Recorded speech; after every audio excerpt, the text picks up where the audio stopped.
So when somebody is here, even if you are the one reflector that's listening to this video, or the one reflector who is getting certified in human design, you are doing a service for the greater community, and that is huge.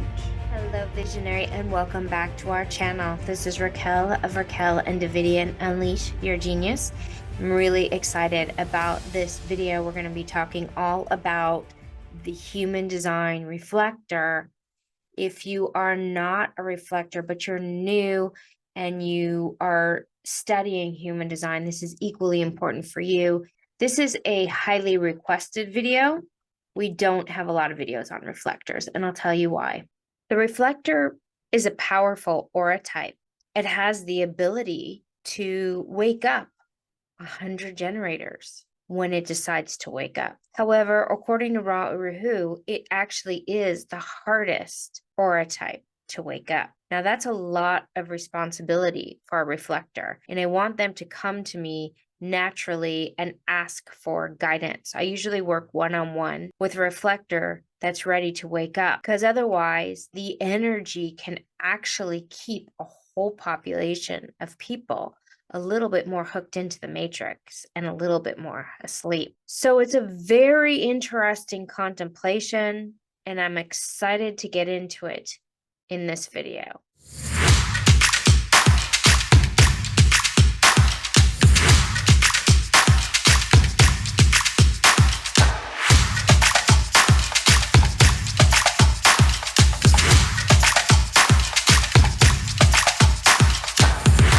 So here are some reflector reflections as we contemplate this aura type. We know that the reflectors are about 1.4% of the population. There are not a lot of reflectors. However, this does not solely make them special. There are other types that are super rare. For example, the quadruple split, or someone who has all the centers defined. So a reflector is someone who has no centers defined. But conversely, you can have all of the centers defined, and that's very rare too. Now, just because something is rare, it doesn't mean they are more special than another type, because every single type is very unique. And there is something usually that you can find in everyone's chart that is super rare, because there are all kinds of distinctions. In other words, maybe somebody has blue eyes, but they have a pinky finger that has a specific double joint in it, and that makes them rare in that pinky finger. Well, it's similar in human design in that you might have this rare configuration, or you have a juxtaposition, or you have something else going on in the chart. And so it's really important to not make one type more special than another type. So as we're discussing the reflector, it's important to understand the difference between the defined centers and the undefined centers. And recognition, which is the life force energy, really comes from that defined channel or defined center. And because a reflector does not have any of the channels defined, it's primarily the openness that reflects the chart of a reflector. And the openness is a potentiality based on deconditioning. So they do have a lot of superpower potential, but this is wisdom that is in potential, which means it's learned wisdom. It's not inherent. The natural intelligence is in the definition. So the wisdom for a reflector is something that comes through the experimentation, through living their design, and being true to the process, which will develop the wisdom. We also call this deconditioning. And as long as they make decisions from the openness or the not self, then they cannot experience the wisdom. So it's only through the process of watching and being patient and letting go of the mind. And no, it's not easy with that much openness. So the potential is far-reaching for a reflector because they have a lot of this undefined area in their chart. The broad perspective is that the reflector is here to sample and discover this wisdom. Their strategy is to wait an entire lunar cycle before making a decision. But you can't wait as the not self. You have to wait with an awareness. And this awareness comes through this deconditioning process. And they say it takes 7 years and that there are no shortcuts. However, I do know that the minute you begin the process, you have immediate ahas and immediate insights and immediate wisdom.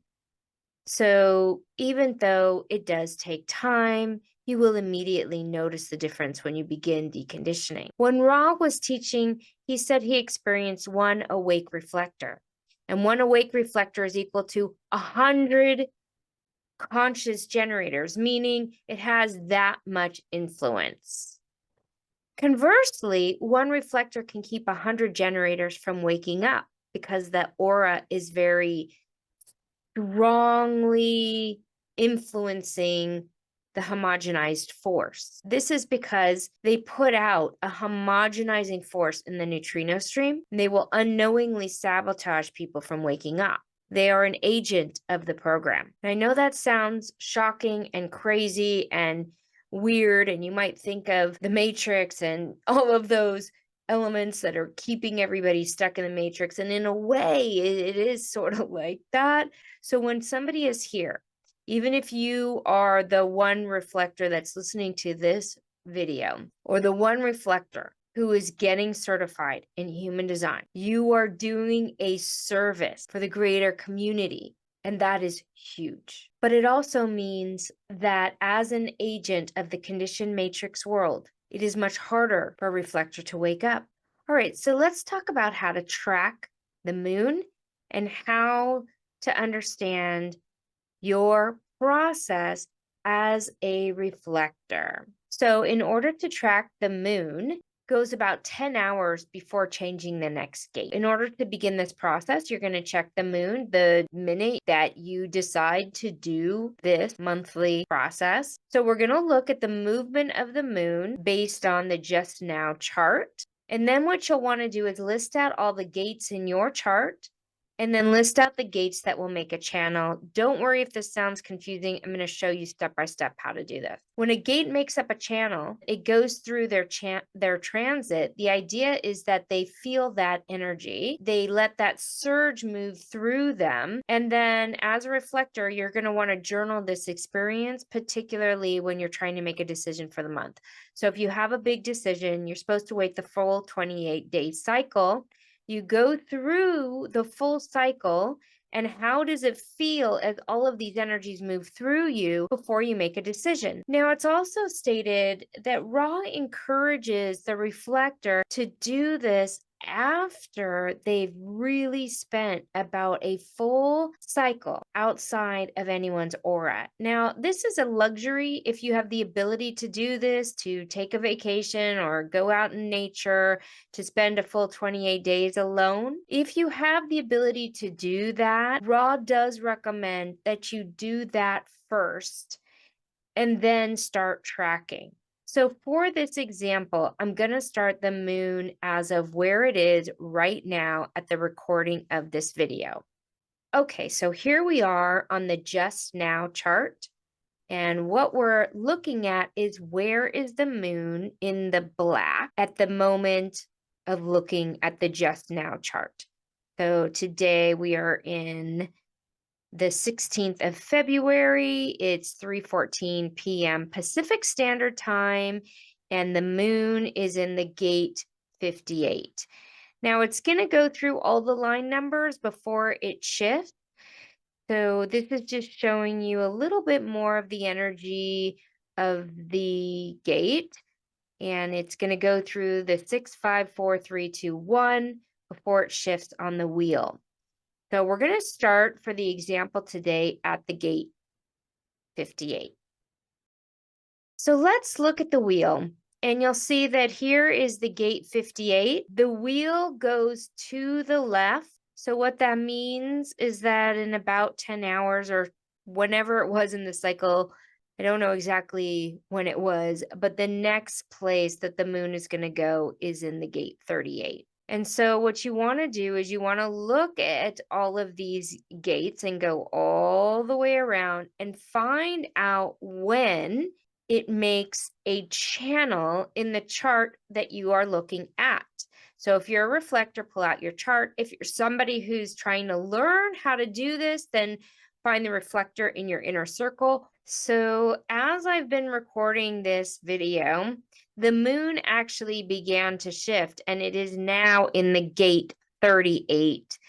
So, the moon just changed from the 58 to the 38. So, you'll see here that we just moved from that 58 to the 38. So, you'll see here it starts on the 58 and then it goes to the left because it goes counterclockwise.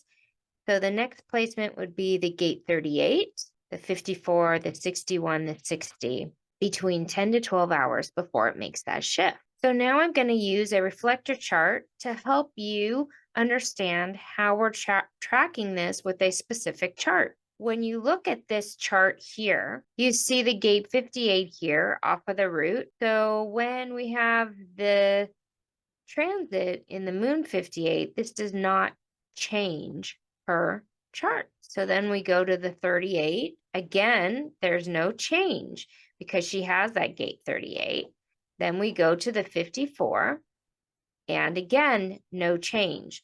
So the first change that's going to happen in this chart is when we get to the gate 61. Now, when we come up here to the 61, we see that this chart then becomes a mental projector. So when that happens, when we move into the gate 61, and this reflector will start taking on the energy of a mental projector. They may have more mental clarity. They may have more inspiration. And this is going to be a process that only that reflector will be able to understand how they are feeling when they journal and keep track of that energy during that cycle. What we're contemplating here as the experiment is a reflector if they're making a big decision, not if you're going to go to dinner or am I going to go to my friend's house. If it's a big life decision, should I start this business? Should I change careers? Should I move? You're waiting this full cycle and then you're journaling and contemplating, how do I feel about this decision during this time frame? As a mental projector, I'm getting the inspirational idea that this could be the time that a new business idea really comes into fruition for you. So again, we keep going through the wheel. So we hit the 61 and then we go to the 60. There's no change here in the chart. But when we get to the 41, then it comes down here and it links up to their hanging gate 30. The emotional center gets defined, and this person becomes an emotional projector. So that's going to feel really different. That's going to be a time when the transits bring a deep, heavy emotional energy. It's two motors, the root and the emotion. So there may be more energy and definitely more emotional energy. And the 4130 is really about new ideas, new visions, new dreams. And so that new dream may really come into fruition and clarity during that time. Now, what you would want to do if you're working with a specific chart is to continue to go through each one of the gates that creates a channel. So you don't necessarily have to list all of the gates that don't make up a channel, but you do want to make sure that you list the ones that do. So in this example, we come now to the 19. And the 19 does make up a channel for this chart that we're using as an example. So the 19 will make up this channel of intimacy, the 1949. And what you want to do is track The 19 will make this person feel like an emotional projector. Now, the reflector does not become an emotional projector. It's just that's the energy that they're going to be experiencing for those 10 to 12 hours. And then, of course, it's going to shift. And this is why we say reflectors are sampling and tasting, and they're going through lots of different energy cycles. They're not necessarily taking it on, they're sort of bouncing it off of them, and they're moving through these energies. So the next gate that's important for them, if we're continuing down the wheel, is the gate 55. Once the 55 gets lit up here, that's their channel of provocation.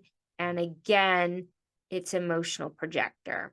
And then you keep going here with the 37, and that's going to also be an emotional projector. When they get to the 51, it's an ego projector. And then when we get to that gate 3, when it comes down here, this person has the experience of being a sacral generator. And that might feel incredibly different to this reflector. They may have more energy, more enthusiasm, more excitement for whatever decision they're trying to make. And so they do want to chart that and journal how they're feeling. Now, I went ahead and did a couple more. The gate 8, when this one becomes defined here, then this particular reflector will experience the self-projected projector. In the gate 20, it's also the self-projected projector. And then when we get to the 35, then we are seeing that this reflector will experience being a manifester, an emotional manifester, right? Because that is the power of the solar plexus, the motor directly up to the throat. So it becomes a motorized throat. This reflector will experience what it's like to have an impact, for their voice to be heard, and have that energy of being a manifester. So we know that reflectors are tasting and sampling all of these energies. And we also know that one of the most important things for a reflector is the environment. So as they're going through all of this, they need to be in the right place. They need to be making this decision consciously, so they don't want to wait in the not self. So many reflectors, maybe they have heard about waiting, but they're so in their mind and they haven't deconditioned and they don't really understand what they're doing. And so the process isn't necessarily going to lead them in the right direction. And if they're in the wrong location, if they're in a toxic location and they've clearly felt that they shouldn't be there, yet they stayed, then they're going to create more of a toxicity for themselves. Location is a key element for the reflector. It has a lot to do with the G center, the undefined G center. That's a theme for anyone with an undefined G center, but particularly for a reflector.